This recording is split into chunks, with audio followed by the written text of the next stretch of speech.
UNESCO world heritage site স্বীকৃত বেইজিংয়ের temple of haven.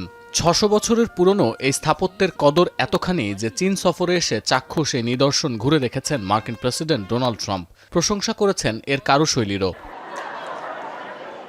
একসময় এই টেম্পলে রাষ্ট্রীয় আচার অনুষ্ঠান সম্পন্ন হতো। দেশের উন্নতি, শান্তি এবং ভালো ফসলের জন্য এখানে প্রার্থনা করতে আসতেন স্থানীয়রা। বেড়াতে যাওয়ার জায়গা হিসেবে চীনের তেমন প্রচার না থাকলেও বাস্তবতা বলছে ভিন্ন কথা। প্রতি বছর দেশটিতে বহু পর্যটক সমাগম হয়, যাদের আকর্ষণের কেন্দ্রে চীনের ৫,০০০ বছরের পুরনো ইতিহাস ও সংস্কৃতি। টেম্পল অফ হেভেনে বেড়াতে আসা বিভিন্ন দেশের পর্যটকরাও জানিয়েছেন তাদের আগ্রহের কথা। It's very interesting and impressive.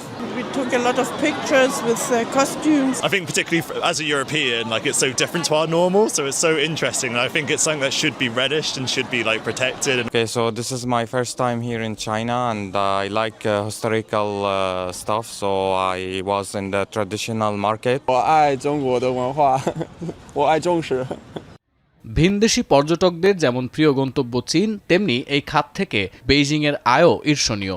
২০২৫ সালে স্থানীয় পর্যটকদের থেকে রেকর্ড ৬.৩ ট্রিলিয়ন ইউয়ান বা $৮৭০ বিলিয়ন আয় করেছে চীন, আর ভিনদেশি পর্যটকদের থেকে এসেছে $১২০ বিলিয়ন। চীনের মোট জিডিপিতে পর্যটন খাতের সরাসরি অবদান প্রায় ৪.৩৫ থেকে ৫% পর্যন্ত। হোটেল, পরিবহন ও খাবার থেকে আয় যোগ করলে দেখা যায় চীনের মোট জিডিপির ১১% বেশি আসে পর্যটন থেকে। ২০২৬ সালের মধ্যে পর্যটন অর্থনীতিতে বিশ্বের শীর্ষ দেশ হওয়ার পথে আছে চীন, যেখানে অভ্যন্তরীণ ভ্রমণকারীরাই এই আয়ের মূল উৎস।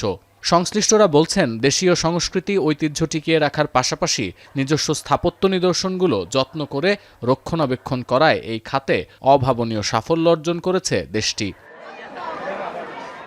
সতীর্থ কর্মকার, এখন বিশ্ব।